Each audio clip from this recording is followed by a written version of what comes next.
E estamos de volta com o BBcast, o seu podcast de automobilismo e outras nerds. Eu sou o BGP Neto e hoje vamos falar do GP da Austrália, que inaugurou a temporada 2026 da Fórmula 1. E aqui comigo está a Débora Santos Almeida. Bem-vinda, Débora. Olá, pessoal. Sejam bem-vindos a mais um podcast do EP. E vamos aí, né, falar da corrida de abertura do ano, que tava todo mundo muito apreensivo do que ia ser esse regulamento, mas até que a gente teve uma prova interessante. Exatamente. A prova foi vencida por George Russell, que fez a pole, largou na liderança, foi ultrapassado pelo Leclerc e dali em diante tivemos uma corrida bem legal, bem bacana. Como toda corrida de Fórmula 1, começa bem agitada, mas depois deu uma mornada, mas mesmo assim foi uma corrida bem legal de se acompanhar. Bom, mas antes de falar em si da corrida da temporada 2006 que está começando aí, vamos falar dos nossos apoiadores, agradecer a todos eles por ter acompanhado a gente aí nos últimos 10 anos do BBcast. O BBcast completa 10 anos este ano, então agradecer a todo mundo pelo carinho, pela compreensão e pelo auxílio. E você, se é ouvinte do BBcast, se quiser se tornar um apoiador, na descrição desse podcast tem o link para se tornar apoiador lá no Apoies, ou se você está nos ouvindo pelo YouTube, você também pode se tornar um membro. Isso também auxilia bastante o Boletim do Paddock. E para você que faz as suas compras na Amazon e na Shopee, a gente também deixa o link sempre junto com o podcast e também nas nossas redes sociais. Então, sempre que for realizar compras nessa plataforma, utilize os nossos links, porque a gente recebe uma comissão que também ajuda a manter tanto o podcast, o site e as nossas lives. E se você faz compras recorrentes, tem uma forma de salvar esses links como um tipo de aplicativo no seu celular. Então, também é uma opção para você não esquecer de utilizá-lo sempre que for realizar alguma compra.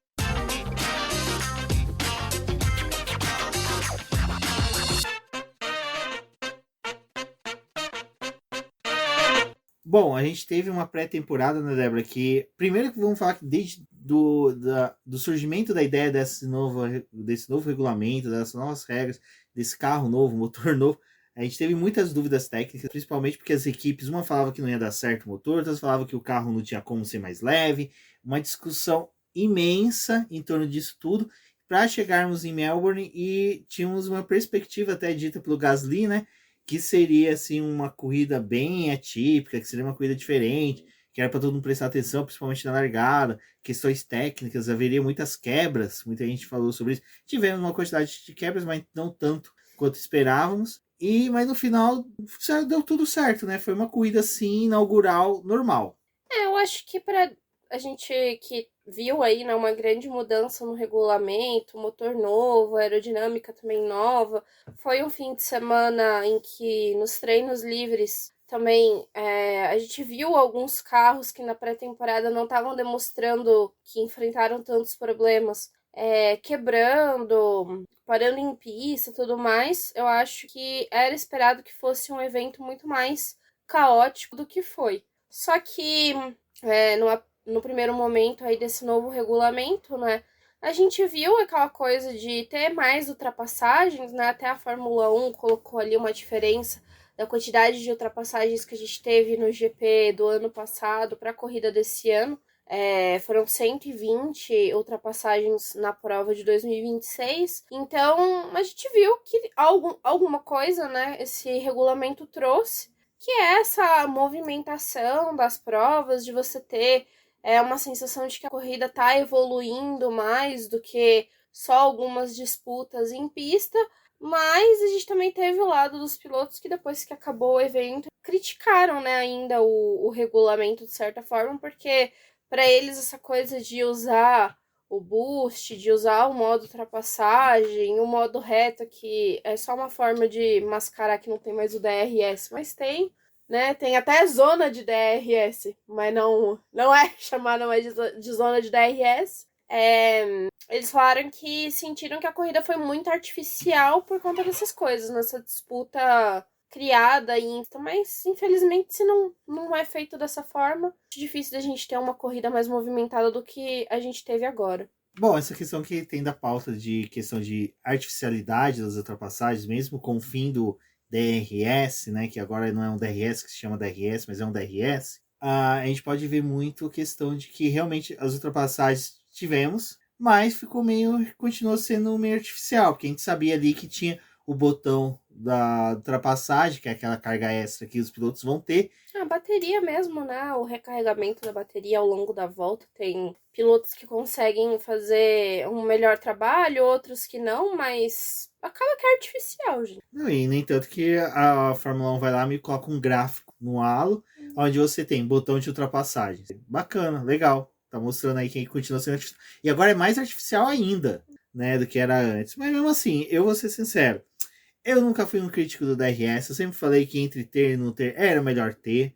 Acho ainda que vai ser bem interessante a gente poder prosseguir com essa Fórmula 1 para os próximos anos. Mas Eu acho que a única coisa que falta acertar um pouco é essa questão da energia. Porque ainda é meio ruim, assim, ver esse gerenciamento de bateria e, assim, tipo, algo que custa muito, né, nas disputas. Porque eu acho que por mais que teve as ultrapassagens, tipo, é uma coisa que você fica meio assim, tá, mas até onde que isso vai, né, numa disputa? Porque, tipo, ali naqueles que tava todo mundo muito próximo, a gente teve bastante ultrapassagem. Teve o pessoal brigando, mas depois que a gente viu a evolução da corrida, volta para aquela coisa que já era esperado, né? Da corrida neutralizar e não ter mais tanta disputa. E aí, até uma coisa que foi engraçada, assim, eu dei um pouco de risada, porque faz você pensar, né?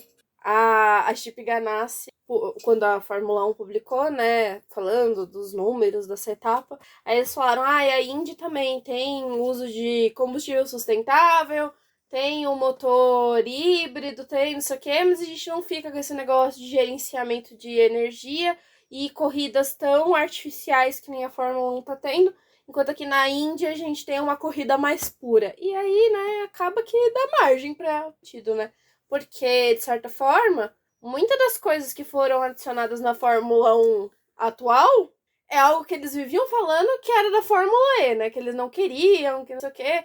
Aí bastou ter uma corrida um pouquinho mais movimentada que a Fórmula 1 fez. Mas a mesma coisa que a Fórmula E. Vamos bater na tecla que agora a gente tem muitas ultrapassagens. Primeiro, vamos lá, né? Primeiro que Chip Ganassi nunca estaria na Fórmula 1. Não. McLaren está na Fórmula 1. A Aston Martin, no pior estado dela, Williams, no pior época dela, estaria na Indy, mas o Chip Ganassi nunca estará na Fórmula 1. Mas eu achei engraçado. A Penske estaria, Andretti está, mas Chip Ganassi nunca. Sim, eu tenho ranço dele. Bom, mas voltando agora para Melbourne, enfim, até que não foi um final de semana com muitas quebras, assim, durante o final de semana. A gente teve a Williams com problemas da bateria do carro Mas o tempo inteiro, né? da Williams, né, do Carlos Sainz, e também teve problemas com o carro do nosso querido Albon. Eu acho que é muito mais reflexo pela ausência deles no Bahrein do que realmente algo crônico, algo que vai ser fixo da equipe. Eu acho que com o tempo eles conseguem solucionar, nem tanto que os dois carros conseguiram correr a etapa inteira. Mas o que chama a atenção, por exemplo, é que, bom, o Antonelli, né, teve a batida no terceiro treino livre e tudo mais, só que, se eu não me engano, o Antonelli já tá no terceiro motor, no primeiro final de semana do ano. Pra equipe que tende a liderar o campeonato, pra mim tá ótimo. Então, vai ser um ano aí bem pegado de motor pra essa galera.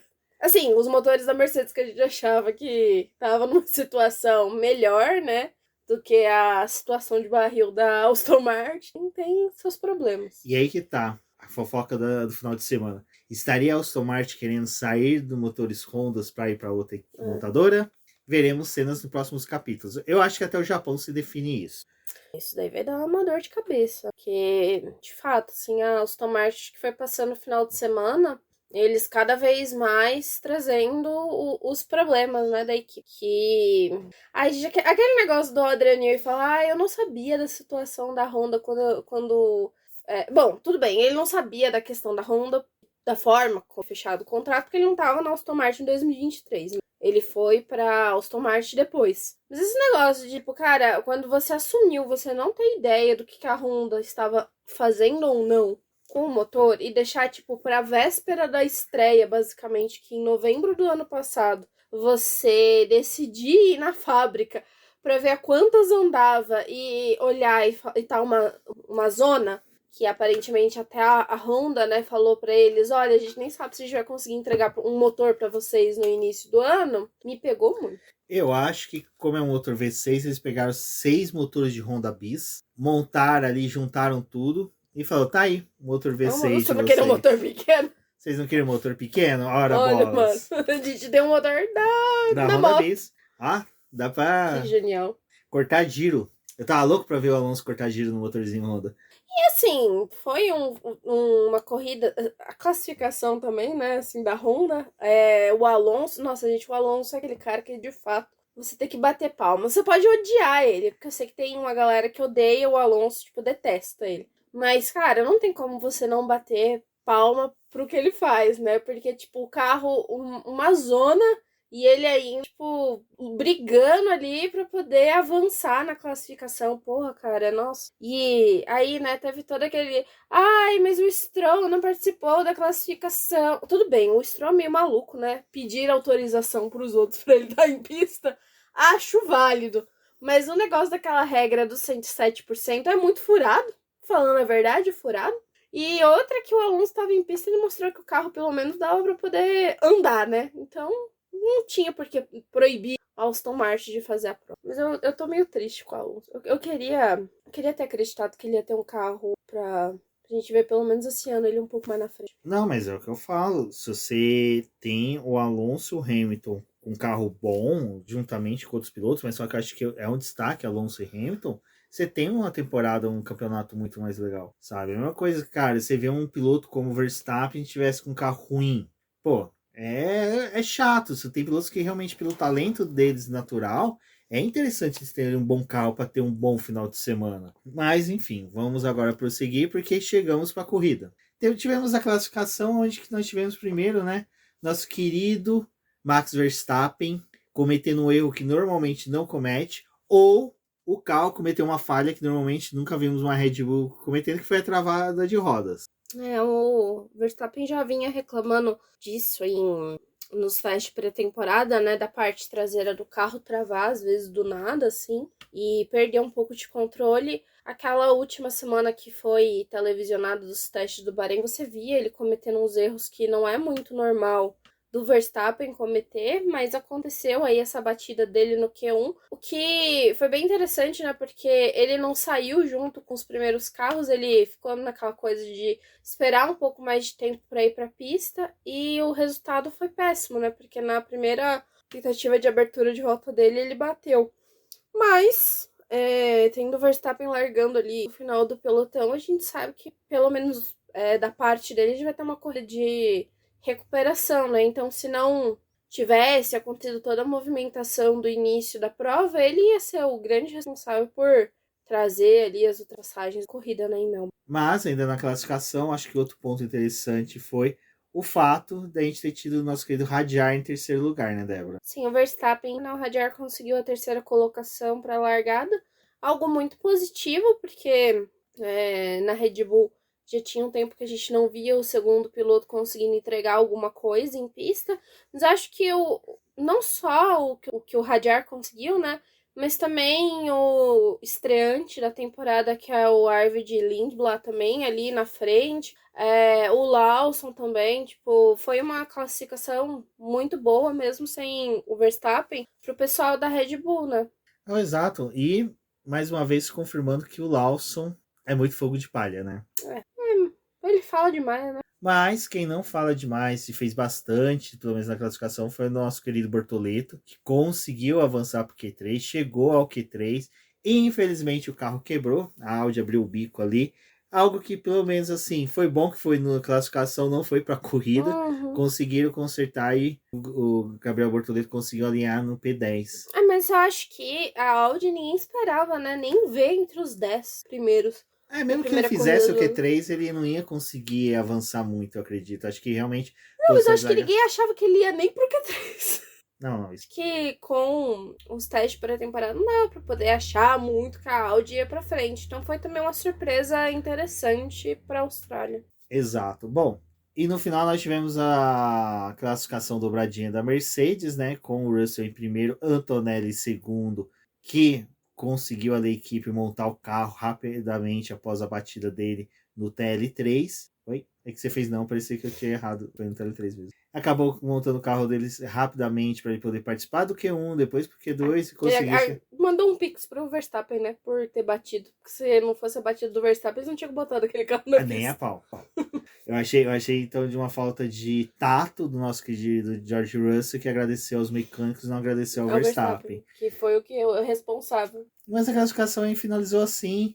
Tivemos, acho que, uma classificação normal para a primeira temporada, para a primeira corrida. Não teve muito além.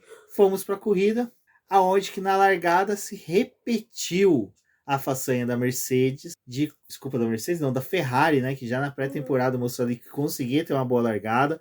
Os Leclerc e o Lewis Hamilton conseguiu avançar bastante. Uma pena ali naquele intervalo, o Hamilton acabou meio que para conservar equipamento, não se chocar com os outros pilotos, até mesmo porque tomou algumas fechadas. Natural de largada de primeira curva, nada fora do comum, muitos ali preservando, mas o Lindblad, por exemplo, colocou a faca nos dentes e falou: eu me consagro agora, e decidiu ir lá ser P3, Radiar caiu, coitado, e o Leclerc junto com o Russell ali nas próximas voltas ficou disputando posição, troca de primeiro lugar, né, de liderança de corrida.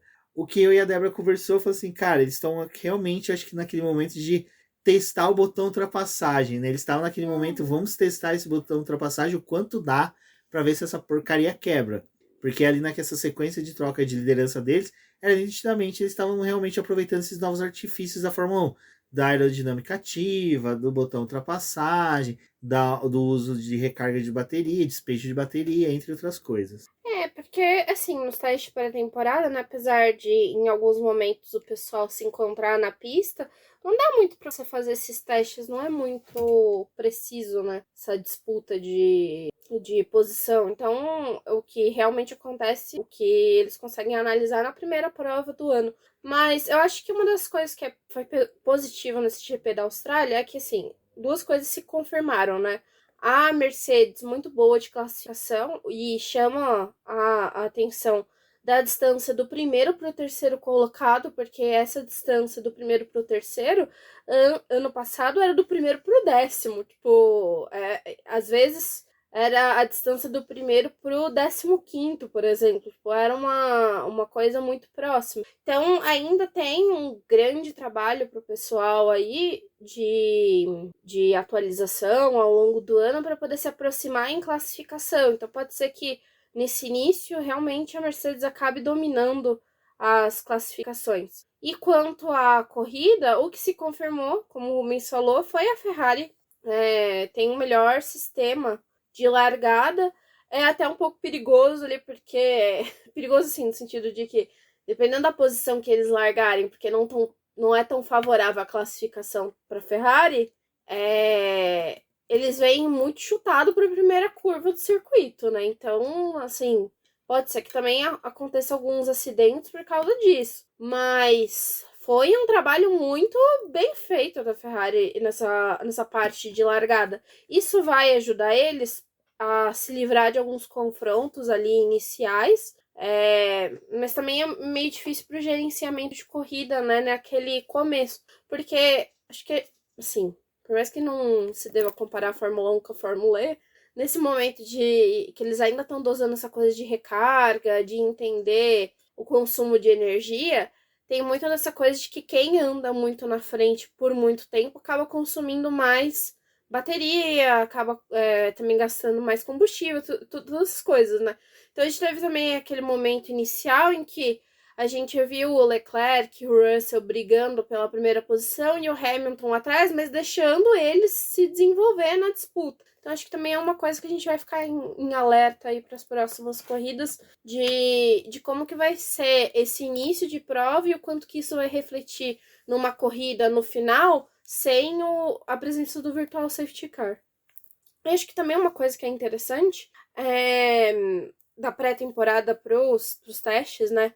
É que o que eu vi muito na pré-temporada para esse início, eles estão aparentemente, acho que eles vão evitar colocar tanto safety car físico na pista. Acho que eles vão tentar fazer muita coisa com esse virtual safety car, tipo... Que é uma boa. Que não precisa realmente, tipo, juntar, agrupar todo o grid. O virtual safety car, como ele só reduz a velocidade que os pilotos estão ali durante a prova e permite ainda assim fazer as paradas e tudo mais, eu acho que vai ser um artifício que eles vão tentar usar muito mais nas corridas esse ano do que ficar mandando o safety car para a pista. Pelo menos é essa a impressão que eu tenho dos testes de pré-temporada para o que foi agora na primeira corrida do ano. Mas no teste de pré-temporada alguém não prestou atenção nesses testes, que foi a Ferrari, que novamente errou o time dos pitstops. E um deles não, que foi na hora que o Bottas quebrou, o carro dele quebrou na entrada dos boxes, então para a remoção dele teve que pessoas ir retirar. Fecharam então, tem que fechar a entrada dos pits mesmo, é perigoso. Mas, apesar que eu tenho opiniões sobre isso. Não fecharam imediatamente, mas fecharam logo depois, né? Exato, bem na hora que os carros da Ferrari passou, nos dois momentos, na hora que o Bottas quebrou, entrou o safety car, os dois carros da Ferrari já havia passado, e depois, quando eles estavam para entrar, fecharam a entrada dos boxes para eles não entrarem, ora. Mas, enfim, a Ferrari errou o timing dos pitstops, mais uma vez demonstrou que a Ferrari segue com os palhacinhos do grid wall. Acredito que para as próximas corridas devam ouvir mais o Lewis Hamilton aqui, durante a corrida ali, meio que deu uns toques na galera, falando, olha, agora não é hora disso, olha, segura, faz assim, assado. E também acabou prejudicando, porque assim, eu não acredito que o Leclerc conseguiria, assim, uma vitória. Acho pouco provável que ele conseguiria. Mas a gente teria tido uma disputa muito mais próxima do menino Antonelli, sabe? Acho que eles conseguiriam quebrar, as duas Ferraris conseguiriam quebrar essa dobradinha da Mercedes. Mas, para Mercedes e para Ferrari, foi um final de semana muito positivo, porque as duas equipes terminaram com os dois carros na corrida, os dois carros desenvolveram muito bem, então teve muita coleta de dados, eles obtiveram muitas informações, coisas valiosíssimas para o resto da temporada. Já em contrapartida, Red Bull e McLaren não, porque McLaren e Piastri bateu na volta de apresentação, seguindo com a maldição do australiano no GP da Austrália. E, por sua vez, o pobre do Hadjar sofreu com o carburador ali do Santana, né? Que é do carro de Belina, que está no carro do Santana, que é do Hadjar. Infelizmente, o Hadjar abandonou, o Piastri não terminou a corrida, o que fez que ferrasse o bolão de todo mundo e, consecutivamente, McLaren e Red Bull só coletando dados de um carro. Você não consegue ter parâmetro de comparação de informações para saber se aquilo às vezes é um golpe de sorte, se não é, às vezes a evolução... E o Norris completamente apagado, né? Aí eu vou falar apagado porque ele estava literalmente no meio entre todo mundo. Os carros mais rápidos à frente e os mais lentos atrás. Realmente a McLaren apontando ali como a terceira força do campeonato. A gente já não sabe se ela vai ser a terceira força ou a quarta, porque a Red Bull veio vindo, porém, agora vem aquele momento alfinetada, Max Verstappen, a era Max Verstappen acabou com o fim do DRS. Não tem DRS, não consegue ele não consegue ultrapassar o coleguinha, ora bolas. Mas esse negócio, né, do DRS liberado, apesar de ter as zonas de utilização, não ter mais aquele negócio de ficar de ponto de detecção e o piloto decidir quanto que ele vai usar, eu achei isso bem interessante, né? Porque você coloca todo mundo em pé de igualdade. O que tem ali é o boost, né? Esse negócio da recarga de energia que é por cada um. Então, foi um confronto interessante. O Verstappen, se fosse no ano passado, ele tinha chegado com muito mais facilidade no restante do pelotão do que aconteceu, né? A largada dele também não foi aquelas largadas incríveis, não sei o que, mas ele conquistou algumas boas posições. E isso, ele perdeu um tempo ali atrás do Norris, que eu achei de fato que ia passar. E no momento em que ele poderia ter tentado, né, com mais afinco uma ultrapassagem no Norris, aí a gente teve o Virtual Safety Car. Pra acabar com a briga dele. Ai, foi... O bom é que, assim, a Red Bull e a McLaren, um carro cada. Agora, eu queria dizer uma coisa, não sei, a gente precisa ver também de novo com as próximas corridas. Mas, cara... Talvez, eu acho que vai ser, né, depois que o Christian Horner, graças a Deus, foi chutado desse time, eu acho que vai ser o primeiro momento que talvez a gente vai ver uma Red Bull e uma Racing Bulls mais próxima. Bem capaz. Bem mais próxima. É que eu acho que até pelo projeto que a Ford trouxe para a Fórmula 1, ela meio que tá colocando, assim, realmente uma busca de presença. E ter o carro da Racing Bulls chafurdando na lama como era nos últimos anos, pra Ford não é legal. Mas agora a gente vai ter, 4 carros e uma equipe, basicamente, né? É o que eu sempre fui contra. Porque das outras vezes, a Racing Bulls, a Toro Rosso e tudo mais, ela tinha um gap muito grande do que era pra Red Bull, né? Não conseguia manter. Apesar da gente ter os pilotos da segunda equipe muitas vezes trabalhando pra poder favorecer as corridas do Verstappen, né? Em alguns momentos aí, atrasar alguns adversários. Esse ano, eu não sei, né? Primeira corrida do ano. A Austrália também não é o melhor campo de revelações do ano. A gente precisa ver a China, que tem um trecho mais rápido, Suzuka, que é uma aceleração muito maior, mas se a Racing Bulls conseguiu de fato crescer para estar mais próxima do que é a galera que briga com a Red Bull do que foi os últimos anos, vai tirar uma paz aí de um pessoal, viu? Assim, risco a dizer que se a Ferrari não tomar conta das atualizações, porque a Ferrari ela não é muito boa de de time de atualização e nem de manter a constância de atualização durante o ano. Esse negócio de talvez a gente não ter as 2 corridas de abril também pode mexer nessa coisa de atualização dos carros. Mas se eles não tomarem cuidado com isso, e a própria McLaren, que talvez esteja perdendo um pouquinho ali também, não conseguir manter essa constância de atualização, cara, é difícil de não dizer que a Racing Bulls e a Red Bull não vai incomodar juntas. Né? Essa é uma opinião que eu tenho, eu já vi até o Will Mesquita lá no grupo do BP falar sobre. Eu nunca concordei com uma empresa ter 2 equipes na categoria.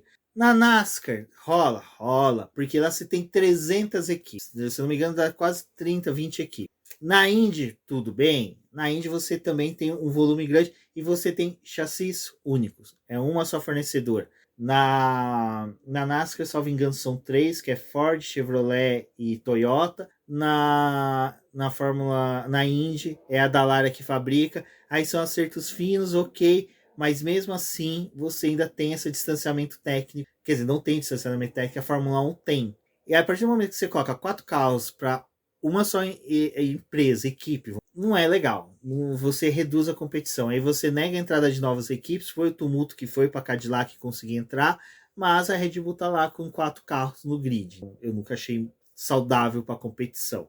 E dentro desse cenário, com a Racing Bulls em melhor condição, você começa a penalizar outras equipes, como a Williams, a própria Alpine, que não conseguem progredir no grid, porque você tem 4 carros da Red Bull ali à frente. Bom, enfim, eu sempre achei isso um disparate, nunca fui muito de comentar sobre isso, porque sempre, toda vez que você comenta, o pessoal vem com 7 pedras na mão, mas eu sempre achei meio injusto num grid que vai ter reduzidas números de equipe, você poder ter uma marca com 4 carros. Bom, e no final a gente ali, né, teve o desenrolar da corrida, muita briga por posição. A gente viu o Ocon e o Gasly se encontrando, o Pérez com... Nossa, gente, é que a corrida foi de madrugada, já passou o domingo inteiro, a gente tá gravando a 1 da madrugada de segunda. Teve o Pérez, o Gasly, o Ocon, tudo ali no bolo, né? Enfim, Lawson, acho que era o Pérez e o Lawson novamente. Teve uma investigação de Pérez e Lawson. Exatamente, que no final mostrou que realmente a Fórmula 1 voltou competitiva nesse ponto, vai ter disputa de posições. Não podemos falar que ela não é artificial, que ela se tornou natural. Continua a mesma coisa que era antes. E no final ali da corrida, eu acho que o mais legal foi que, aí eu concordo que se a Ferrari tivesse feito a paradas de pit stop de forma correta, o Hamilton e o Leclerc teriam chegado no Antonelli e teríamos tido uma disputa ali pela segunda colocação entre os 3. Mas o principal foi ver que aquele gap que a gente via muito grande entre o Hamilton e o Leclerc, né, que no caso o Leclerc e o Hamilton, sumiu. Realmente agora o Hamilton tá conseguindo chegar, eu acho que aquela déficit com o carro da Ferrari vai sumindo durante o ano. E o que eu falei no começo do podcast, Hamilton e Alonso são 2 pilotos que você quer ver com carros bons. Não só porque são 2 lendas da Fórmula 1, mas como são 2 pilotos que são aguerridos, que não entregam fácil a competição, vão buscar.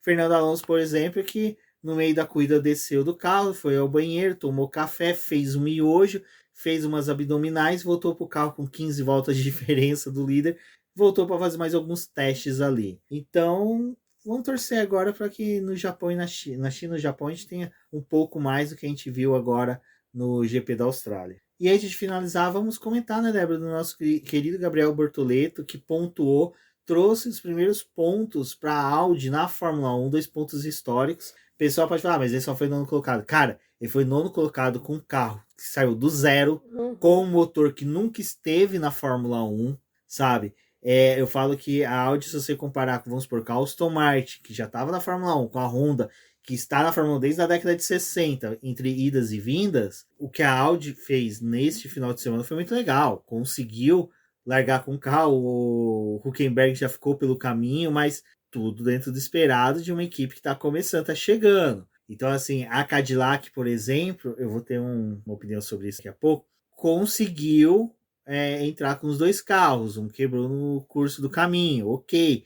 Mas é uma equipe que já estava com motor, que é da Fórmula 1, que é da Ferrari, que é, os dois carros lá na frente disputando no pódio. A Cadillac, a única obrigação que ela tinha era de fazer a aerodinâmica do carro, né? Exatamente. Era a única obrigação. Tipo, o motor era totalmente responsabilidade da Ferrari. Mas enfim, você tava falando da Audi. Então a Audi conseguiu aí com o P9 do Bortoleto mostrar que veio, que está bem preparado para a Fórmula 1. Acredito que vai ser uma presença constante no Q3 e também à frente dos pilotos, vai estar no top 10. A diferença é que a Audi, eu acho que ela esteja mais brigando justamente com a Racing Bulls por posição, sabe? Também outra que vale destaque antes de finalizar, então parabéns Bortoleto, parabéns Audi, se tudo der certo, fiquei feliz pra caramba. Porque acho que a gente não tinha uma perspectiva de que ia ter um bom início, porque o começo dos testes deles não foram muito positivos e, assim, é óbvio que eu acho que ainda é uma equipe que vai ter muitas quebras durante o ano. Não vai ser aquele desempenho. Não vai ser. Eu acho que ainda tem muita coisa para poder acontecer. Porque foi até o que o Bortoleto falou, né? Eles ficaram surpresos que eles estavam dentro de um fim de semana que tinha algumas dificuldades, mas eles não tiveram quebras, e foi só ali na classificação, naquele momento do Q3, que o carro tinha apresentado um problema, mas fora isso, eles estavam vindo muito bem. E outra coisa é que isso já era um ponto bem animador para a equipe, mas eles ainda estão trabalhando nessa coisa de que vai ter quebras, que eles vão ter vários problemas. Então acho que ter muita calma com esse início, que não vai ser também um mar de rosas, mas já é muito positivo ver eles, assim, não só, né, o resultado do Bortoleto no top 10, terminar uma corrida inicial com pontos, mas se eles estiverem figurando ali próximo dessa zona do top 10, muito mais do que foi a Sauber nos últimos anos, poxa, cara, muito legal, assim, o trabalho que eles fizeram. E levar em consideração que é uma equipe que, além de desenvolver a aerodinâmica do carro, também teve que desenvolver motor, que é algo bem mais delicado. Exato. E, diga-se de passagem, desculpa, sem clubismo, sem nada, mas o carro da Audi ficou bonito pra caramba, velho. E, assim, de frente eu acho mais bonito que de lado. De lado eu acho ainda um pouquinho estranho com aquela parte preta ali, mas o carro de cinza de frente ficou muito bonito. Bom, da Cadillac foi isso que eu falei, cara. Pô, uma pena o Bottas ter quebrado. E aí, até eu tuitei falando sobre isso, que eu ponho um pouco do desempenho pífio da Cadillac na abertura do campeonato, muito na conta da Fórmula 1, que lá atrás, quando a Cadillac e a Andretti apresentou a proposta de entrar na Fórmula 1, até a própria Andretti, a Fórmula 1 não precisava ter ficado fazendo aqueles papel ridículo de você não vai entrar, a bola do futebol é minha. Cara, se tivesse aceito, com certeza teria apresentado um carro mais competitivo, teria apresentado um desempenho melhor, que é legal para o campeonato, é legal para a Fórmula 1. No final, que era o temor do Totó ficar falando, a gente vai ter que dividir o prêmio, o bolo com eles. Aparentemente não ainda, né? Então, cara, enfim. A Cadillac, assim, acho que teve uma coisa que me chamou a atenção naquela coletiva dos chefes de equipe, né? Que a Cadillac tava falando. Uma das coisas mais delicadas para eles foi porque, tipo, nesse rumo à Fórmula 1, eles era uma das equipes mais prejudicadas, porque que nem ano passado teve teste de desenvolvimento de pneu da Pirelli. Eles não tinham como participar, porque eles não tinham carro mula para poder participar desses testes. E também, né, com todas aquelas normas de testes da Fórmula 1, eles não poderiam participar. Então foi um time que ficou muito limitado em trabalhar com algumas coisas da Fórmula 1. Então, no ano passado, enquanto estava tendo as corridas da Fórmula 1 nos circuitos, eles estavam ali no centro de desenvolvimento, colocando no simulador, tipo, como... Assim, realmente tentando... O carro estava presente na corrida. Como se o carro estivesse presente na corrida, como é que ia ser as paradas, o que fazer, quais são os sistemas que eles precisavam lidar. Então foi um trabalho de desenvolvimento muito interessante que a Cadillac fez e que a gente pôde acompanhar da forma como eles compartilhavam. Só que esse final de semana foi uma coisa que o chefe de equipe deles estava falando.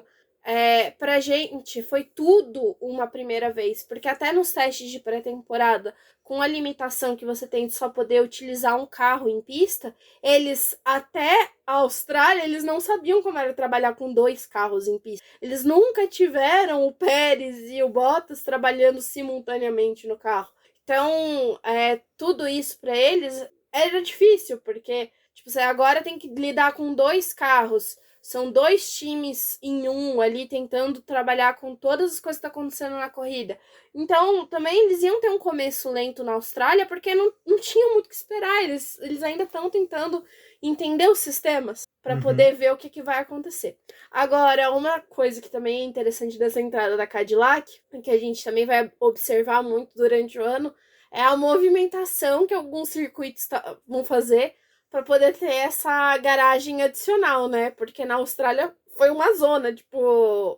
E é isso que eu não entendo, cara. Como na Austrália foi uma zona, se a Austrália recebe o mesmo paddock, recebe a forma... Aqui teve reforma, né? Reforma o tamanho. E os caras reduziram o tamanho, a quantidade de box. Porque assim, desde 96 eles recebem, pô, a gente já teve campeonato com 3 equipes, velho. Mas é porque não é isso, né? Hoje os boxes da Fórmula 1 que eles ocupam de tamanho com o maquinário, com a parte de computadores, da onde armazena o pneu, eles consomem muito mais do que, tipo, um box, acho que são 2 boxes que cada um dos times usa, não é? Uma coisa assim. E agora deve ser 3. Agora deve ser, tipo...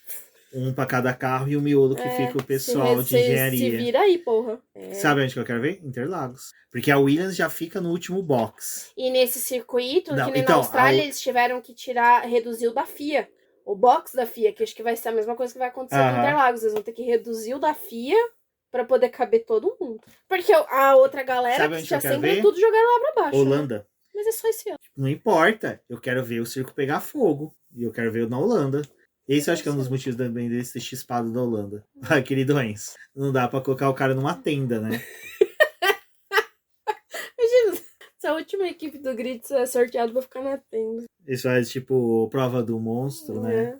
Ah, que coisa, né? Exato. Bom, falamos da Cadillac. Uma que também foi, assim, apesar do Gasly ter salvado um pontinho, a Alpine merece um tapão no pé da orelha, né? Porque, pô, largou o campeonato do ano passado. Primeiro que o carro do ano passado já era um carro reaproveitado de 2024. Que eles puderam aproveitar de peça. E sabe o que eu fico puto? É você ver tudo que eles fizeram de ruim na administração do carro e o Briatore cobrando resultado dos pilotos, velho. Mano, você não desenvolveu o carro, você tá cobrando o quê dos caras? Aí chega nessa corrida, cadê? Não entrega nada. E o Gasly tentando dar todo o suor e sangue dele no carro, né? Mas...